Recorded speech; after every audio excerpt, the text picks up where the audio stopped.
Alright, so we're continuing our discussion on the periodic table, part 4. This is the noble gas family, located in the far right-hand side of the periodic table. And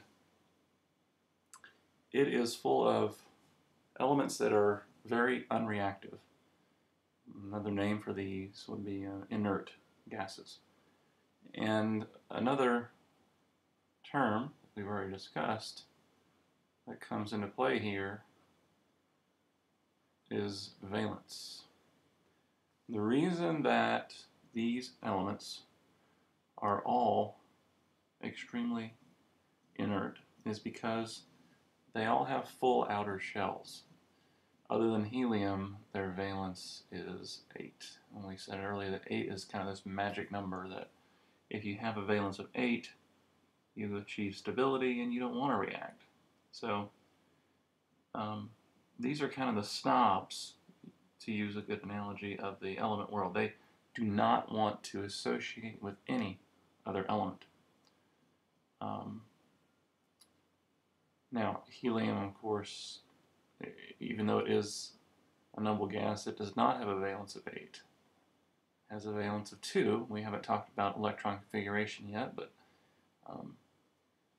there's a reason why helium is just fine with 2 as a valence instead of 8.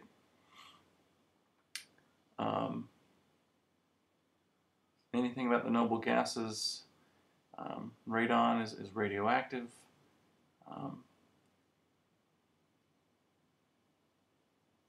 Group 18, just remember they are the elements that are the least reactive of all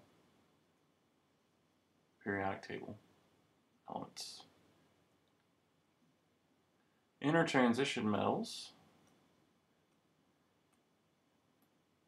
These down here at the bottom of the table are placed there because it would pretty much double the width of the periodic table. It'd be hard to put it into a textbook if you put them where they were supposed to go. I think we addressed this earlier. And as you can see, there's a lot of synthetic elements. These little circles here represent synthetic elements.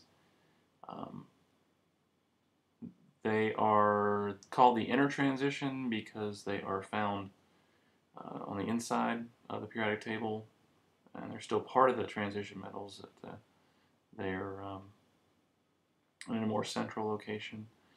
They're sometimes called, or they used to be called, rare earth elements.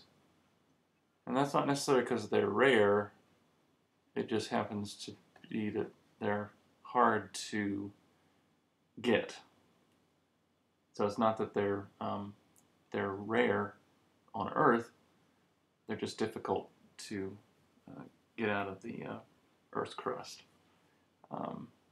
Americium is found in smoke detectors,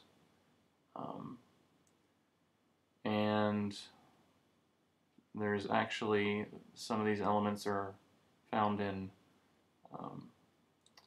some car batteries, actually. So there are uses for the intertransition metals, and a lot of them are synthetic and radioactive. They're kind of broken down into 2 groups. When we say groups, I know I'm saying groups. You really shouldn't use that term because groups go up and down, but lanthanide series starts after lanthanum and goes from cerium to lutetium. And the actinide series starts after actinium and goes from thorium to lawrencium. So within the intertransition metals, we have these 2 series of elements.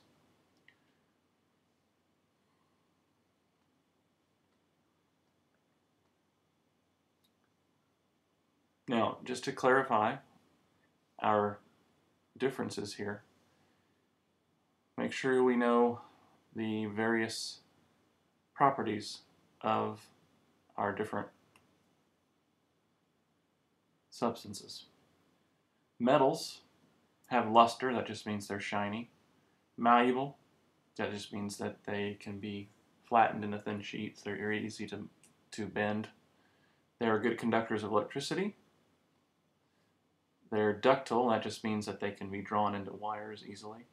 And for the most part, they're solids. Of course, mercury is a liquid, but it's the only metal that is a liquid at room temperature. Non-metallic properties, things that are non-metal tend to be dull. They're not malleable, so we say they're brittle. Poor conductors, we're basically saying the opposite of metals. And a lot of them are gases. Now, not all non-metals are gases. Some non-metals are solids. Carbon, for example. So be careful.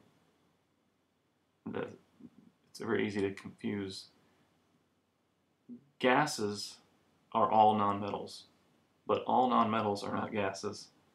So be extra careful there. Metalloids are kind of in between, and we talked about how we were going to identify them. We're going to say there's 8 metalloids on the periodic table, depending on the textbook you're looking at. Sometimes they're called semimetals, but they have properties of both metals and non-metals. For example, silicon in its natural form is brittle, which is a non-metallic property, and metals and silicon can also conduct electricity, and that's a metallic property.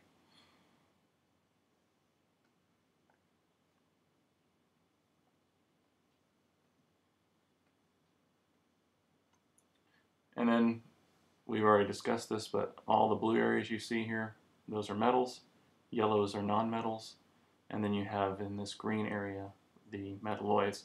And again, we are going to label these guys as metalloids because our textbook does. There is some differing of opinion with polonium and astatine, but simply because our textbook identifies them as metalloids, that's what we're going to do. So there are 8 metalloids.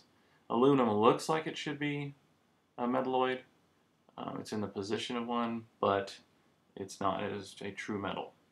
So usually we say that anything that borders this zigzag line that comes down here, there, anything that borders this zigzag line is a metalloid.